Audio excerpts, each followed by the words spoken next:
गुरु पूर्णिमा की कथा। नमस्कार दोस्तों, जय श्री राधे कृष्ण। आपका अपने चैनल भजन कहानी में आपका बहुत बहुत स्वागत है। आज हम आपको गुरु पूर्णिमा कथा के बारे बताएंगे। एक समय की बात है। किसी गांव में एक गुरु अपने कुछ शिष्यों के साथ अपने आश्रम में रहते थे। उनके सभी शिष्य बारी बारी गांव में भिक्षा लेने जाते थे। एक दिन उनका एक शिष्य भोला भिक्षा लेने के लिए गांव में गया और घर घर भिक्षा की मांग करने लगा। गांव में उसने भिक्षा के लिए एक दरवाजा खटखटाया तो अंदर से बड़ी बड़ी दाढ़ी वाला एक तांत्रिक बाहर आया और बोला, यह कौन है जो मेरे दरवाजे पर किसी और का गुणगान कर रहा है। तब भोला बोला, मेरे गुरुजी महाराज सर्व सामर्थ्य है। तांत्रिक ने यह सुना तो क्रोध में आकर बोला, इतना दुस्साहस मेरे दरवाजे पर आकर किसी और का गुणगान करता है। देखता हूँ कितना सामर्थ्य है तेरा गुरु, जा मैं तुझे श्राप देता हूँ। तू कल का उगता हुआ सूरज नहीं देख पाएगा, अर्थात तेरी मृत्यु हो जाएगी। शिष्य ने जब यह सुना तो वह देखता ही रह गया और आसपास के गांव वाले कहने लगे, इस तांत्रिक का दिया हुआ श्राप कभी व्यर्थ नहीं जाता। शिष्य बेचारा उदास होकर वापस आश्रम की ओर चल दिया। रास्ते भर वह सोचता रहा कि आज मेरा अंतिम दिन है, मेरा समय खत्म होने वाला है। वो जैसे ही आश्रम में पहुंचा तो गुरुजी महाराज हंसते हुए बोले, ले आए भिक्षा। तब भोला बोला, गुरुदेव भिक्षा में अपनी मौत ले आया हूँ। और उसने सारी घटना अपने गुरु को सुना दी और एक कोने में चुपचाप उदास बैठ गया। गुरुदेव बोले, चलो भोला भोजन कर ले।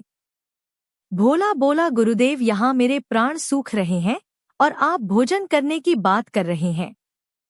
तब गुरुदेव बोले, अरे भोला, अभी तो पूरी रात बाकी है, अभी से चिंता क्यों कर रहे हो। चलो ठीक है, जैसे तुम्हारी इच्छा, ऐसा कहकर गुरुदेव भोजन करने चले गए। फिर सोने का समय हुआ तो गुरुदेव भोला को बुलाकर बोले, भोला हमारे चरण दबा दो। भोला बेचारा मायूस होकर बोला, जी गुरुदेव, जो भी क्षण मेरे जीवन में शेष बचे हैं मैं उन्हें आपके चरणों की सेवा कर बिताना चाहता हूँ। फिर वह गुरु के चरण दबाने बैठ गया। गुरुदेव बोले, भोला चाहे जो भी हो चरण छोड़कर मत जाना। भोला बोला, गुरुदेव कहीं नहीं जाऊंगा। गुरुदेव ने अपने शब्दों को 3 बार दोहराया, भोला चरण छोड़कर कहीं भी मत जाना। ऐसा कहकर गुरुदेव सो गए। भोला पूरी श्रद्धा भाव से चरण दबाने लगा। रात्रि का पहला पहर बीता। तांत्रिक ने अपना श्राप पूरा करने के लिए एक देवी को हाथ में सोने चांदी हीरे मोती से भरा एक पात्र लेकर भेजा। दरवाजे पर देवी प्रकट हुई और कहने लगी, इधर आओ, यह सोने चांदी हीरे मोती से भरा पात्र ले लो। भोला बोला, मुझे लेने में कोई परेशानी नहीं है, लेकिन क्षमा करें, मैं वहां आकर नहीं ले सकता। अगर आपको देना है तो यहाँ आकर दे दीजिए। यह सुन वह देवी कहने लगी, नहीं, तुम्हें यह पात्र यहाँ आकर लेना होगा। देखो कितना सोना चांदी है। भोला बोला, नहीं, अगर देना है तो यहाँ आ जाइए। तांत्रिक का पहला पासा असफल रहा। तांत्रिक ने दूसरा पासा फेंका। रात्रि का दूसरा पहर बीतने को था। भोला गुरु महाराज के चरण दबाने की सेवा कर रहा था। तांत्रिक ने इस बार भोला की मां का रूप बनाकर भेजा। दरवाजे पर आवाज आई, बेटा तुम कैसे हो। भोला ने अपनी मां को देखा तो सोचने लगा, अच्छा हुआ मां के दर्शन हो गए, मरने से पहले मां से भी मिल लेता हूं। वह औरत जो मां का रूप धारण कराई थी बोली, बेटा आओ, मेरे गले से लग जाओ, बहुत दिन हुए तुमसे मिले हुए। भोला बोला, क्षमा करना मां, लेकिन मैं वहां नहीं आ सकता, क्योंकि अभी गुरु के चरणों की सेवा कर रहा हूं। मुझे भी आपके गले लगना है, इसलिए आप यहीं आ जाइए। फिर वह औरत वहां से चली गई। इसी प्रकार रात्रि का तीसरा पहर बीतने को था और इस बार तांत्रिक ने यमदूत रूप वाला राक्षस भेजा। राक्षस द्वार पर आकर भोला से बोला, चल तुझे लेने आया हूँ, तेरी मृत्यु आई है। भोला चिल्लाते हुए बोला, काल हो या महाकाल, मैं नहीं आने वाला।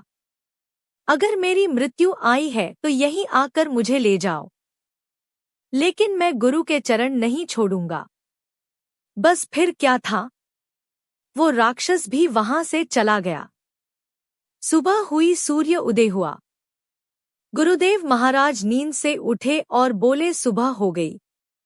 भोला बोला, गुरुदेव सुबह तो हो गई। गुरुदेव ने कहा, अरे तुम्हारी तो मृत्यु होने वाली थी।